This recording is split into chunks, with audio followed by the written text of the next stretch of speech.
ita sadaka ba zakka bace, kawai karkacewa zaka dinga yin kaga mai bukata ungo.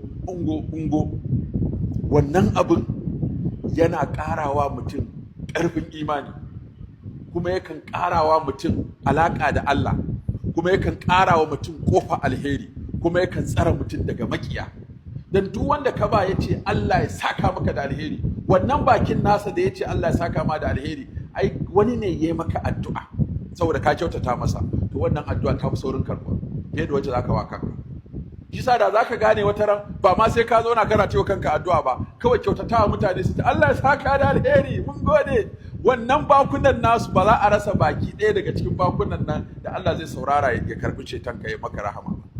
Shi yasa mutum yana da hali kai ya rowa halin munafikai ce, rowa halin kafirai ce.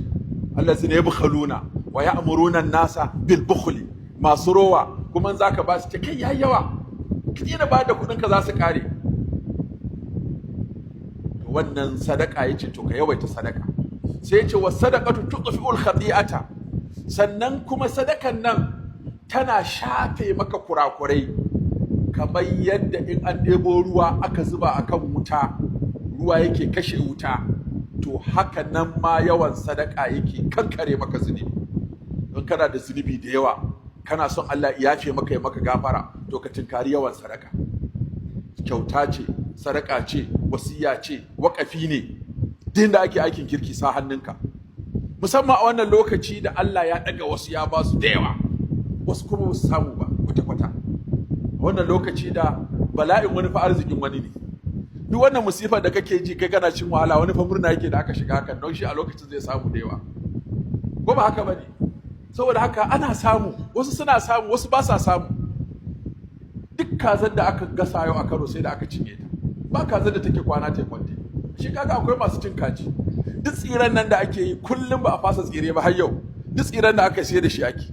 Kullum ka ji abatuwa shanu da raƙuma da awaki da tumaki yanka su ake a shigo da su gari kuma a cinye. Shi kaga akwai masu hali kenan. Duk ginin da ake ba wanda ya tsaya. Duk inda ake sayar da motoci ba inda aka fasa.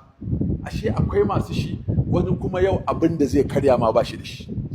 Wani wallahi yau ya tashi abin da zai ci da kansa ko da iyalansa ba shi da shi. Wani ya je asibiti an rubuta masa magani ba shi da kuɗin da zai sai magani. Wani ya tashi ‘ya'yansu za su tafi makaranta, abin da zai ba su ba da makaranta babu. Wani kuɗin hayarsa ya ƙare, mai gidan ya ce tashi an ƙara masa notis na wata 2, ya rasa inda zai sa kansa, babu wannan. Wani ya tashi ana bin sa bashi, guje-guje suke da mai bin sa bashi, ya rasa yadda zai biya. To shi yasa Allah sai ya ce masu shi su taimaka wa marasa shi.